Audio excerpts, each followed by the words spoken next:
बिस्मिल्लाहिर्रहमानिर्रहीम, अस्सलाम वालेकुम। मैं आपका मेज़बान समी इब्राहिम और आप देख रहे हैं हमारा सोशल मीडिया। जो ताज़ा तरीन है वो ये आ रही है ख़बर कि सलमान अकरम राजा साहब ने फ़ैसला कर लिया है। उन्होंने एक ट्वीट किया है कि वो पीटीआई की सेक्रेटरी जनरलशिप से अलहदा हो रहे हैं, पार्टी में रहेंगे, काम करते रहेंगे। लेकिन उन्होंने लिखा है कि एक ऐसा वाक़या हुआ है जिसके बाद अब मैंने ये फ़ैसला कर लिया है कि मैं पार्टी के ओहदे से इस्तीफ़ा दे दूँगा। और ये कल मैं मिलूँगा इमरान खान साहब से, क्योंकि कल वकला और का मिलने का दिन है, तो मैं ये बाकायदा तौर पर उन्हें इस्तीफ़ा दूँगा और पार्टी में मैं बग़ैर किसी पैसे के मुआवज़े के मैं उनकी वकालत करता रहूँगा। बताएँगे आपको इस वीडियो में कि क्या हुआ, कौन-सा वाक़या जिसका सलमान अकरम राजा साहब ज़िक्र कर रहे हैं। लेकिन इससे पहले मैं आपको एक जो पिछले चंद दिनों में जो बात हुई है उस पर डिस्कशन बहुत ज़रूरी है। किस तरह पीटीआई की क़यादत इमरान खान की जो फ़ैसले हैं उनको किस तरह हवा में उड़ा रही है, किस तरीके से उनकी तज़हीक की जा रही है। अब देखिए, महमूद खान अचकज़ई एक बड़ा मोतबर नाम, उनको इमरान खान साहब ने लीडर ऑफ़ द अपोज़िशन के लिए उनका नाम चुना, लेकिन उसको एक ऐसा स्कैंडल बनाया पीटीआई की लीडरशिप ने, और उसमें उमर अयूब की वापसी का ज़िक्र, अदालती फ़ैसलों का ज़िक्र, जो सियासी कमेटी है उसके अंदर तनकीद, और ये कि जी बिल्कुल पार्टी के अंदर से होना चाहिए, उमर अयूब साहब वापस आएंगे, वो होंगे।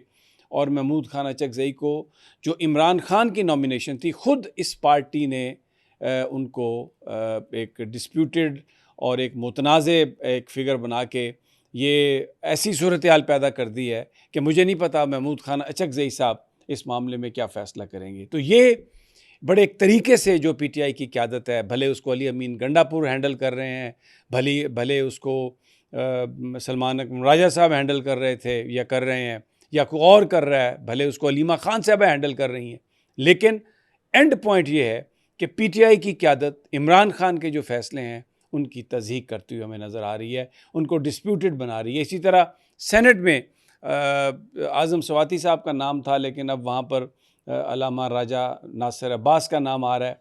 लेकिन जिस तरीके से उन पर बात की जाती है और सियासी कमेटियों के अंदर जो गुफ्तगू है वो लीक की जाती है, पीटीआई की तरफ से ख़ुद लीक की जाती है, तो वो बुनियादी तौर पर जो इमरान खान साहब के फ़ैसले हैं वो उनको तार-पीड़ो करते हैं। दूसरी जानब हमाद अज़हर साहब ने क्या किया, उन्होंने जब नॉमिनेशन पेपर्स फ़ाइल हो रहे थे तो बिल्कुल ये नहीं कहा कि वो इलेक्शन नहीं लड़ेंगे।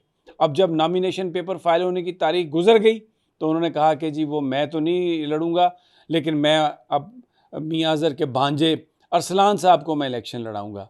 ये फ़ैसला करने वाले आप कौन होते हैं? आप अगर नहीं लड़ना था इलेक्शन तो आप कहते कि मैंने इलेक्शन नहीं लड़ना, और शुरू में ये बता देते पार्टी लीडरशिप को।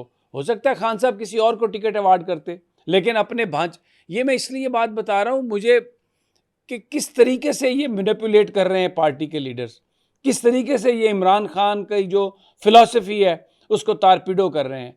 और बेसिकली देखें, ये जो भी इस वक्त चाहता है कि इमरान खान और उसकी पार्टी का असर और रसूख ख़त्म हो, कितने टेक्निकल तरीके से उन्होंने पार्टी से वो ऐसे फ़ैसले करवाते हैं और इस किस्म की गुफ्तगू करवाते हैं, और वो चीज़ें जो बड़ी वाइटल चीज़ें हैं उनको मुतनाज़े बनाते हैं। यानी हम पंजाबी में बचपन में जब होते थे तो कहते थे ना खेडना है ना खेडन देना है, खुती जड़ी है उन्होंने खट देना है। तो बिल्कुल वैसे ही, ना ये खुद कुछ करने के काबिल हैं, ना ये खुद करते हैं, और ना अगर खान साहब किसी और से करवाना चाहते हैं तो उनको करने देते हैं। ये एक ऐसी सिचुएशन इन्होंने क्रिएट की है।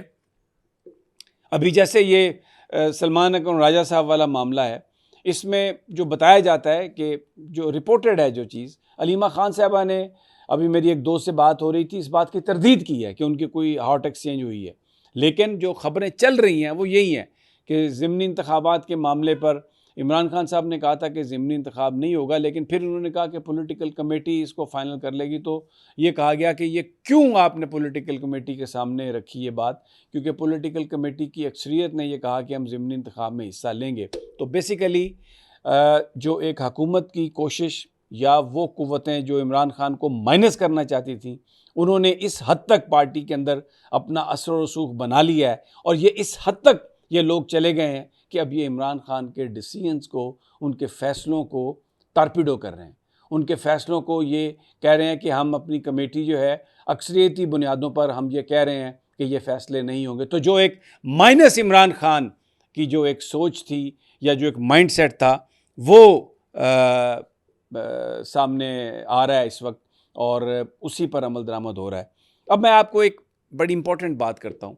आज फैसलाबाद में जो इंसदाद दहशतगर्दी की अदालत ने पीटीआई के रहनुमाओं को सज़ा सुनाई है और उसमें तकरीबन 34 अफराद को बरी किया गया है, लेकिन तकरीबन 74 के करीब लोग हैं जिनको सज़ाएँ सुनाई गई हैं। 59 वो लोग हैं जिनको 10-10 साल कैद सुनाई गई है।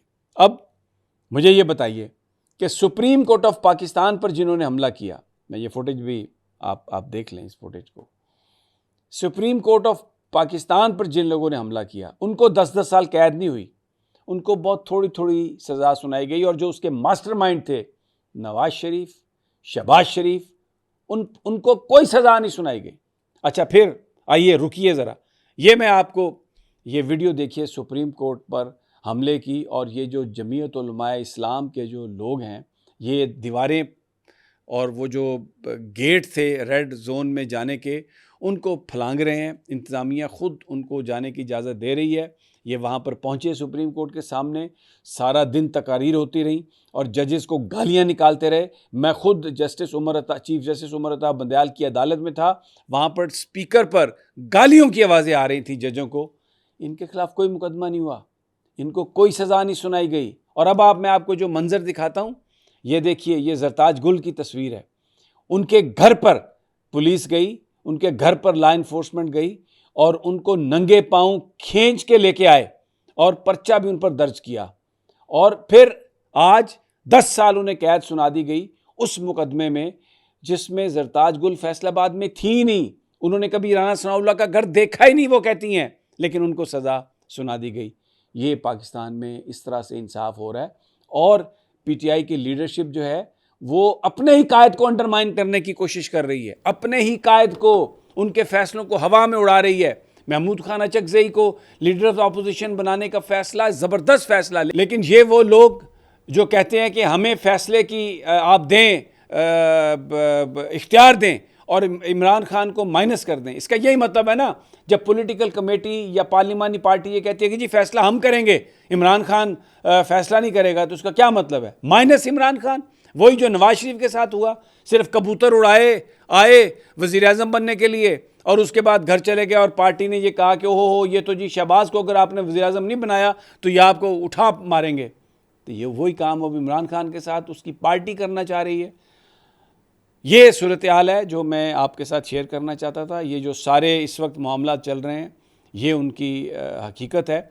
और बहुत सारी इन्फॉर्मेशन है मेरे पास सलमान अकरम राजा साहब की, लेकिन मैं उसको अगले वीलॉग तक हेल्ड करता हूँ। थोड़ी सी बात मैंने आपको बताई है और देखते हैं कि मेरा ख्याल है कि इमरान खान साहब उनके इस्तीफ़े को रिजेक्ट करेंगे, नहीं उनको मानेंगे इस्तीफ़ा उनका, उनसे कहेंगे कि आप काम करें। लेकिन अब देखना ये है कि कल होता क्या है। तो मैं इंशाल्लाह आपको फिर ताज़ा तरीन से आगाह करूँगा। लेकिन याद रखिए कि इमरान खान को माइनस करने की कोशिशों में इस वक्त कौन कौन शरीक हो चुका है और किस तरह से लोग ये वारदात कर रहे हैं। कभी नवाज शरीफ का बनाते हैं कि जी वो ख्वाजा आसफ़ को उन्होंने इख्तियार दे दिया था। और आज मेरी शानदाना गुलजार साहबा से बात हो रही थी, उन्होंने कहा कि इमरान खान एक लीडर है। नवाज शरीफ कोई लीडर था? वो तो जिस तरीके से आया और जो उसका सारा मामला था उसका कंपैरिजन आप कैसे इमरान खान से कर सकते हैं? और जब आपकी अपनी कमेटियों की चेयरमैनशिप की बात थी, दूसरी बात थी, तो तब तो ठीक था। अब क्योंकि आप कहीं से कंप्रोमाइज़्ड हो गए हैं या कहीं कल्टीवेट हो गए हैं या डर गए हैं या साजिश का हिस्सा बन गए हैं, तो अब आप कहते हैं जी आपको फ़ैसला साजी का इख्तियार हो। तो ये जनाब ताज़ा तरीन है। तो इंशाल्लाह जल्द आपसे मुलाकात होती है अगली वीडियो में। अल्लाह ने के बाद।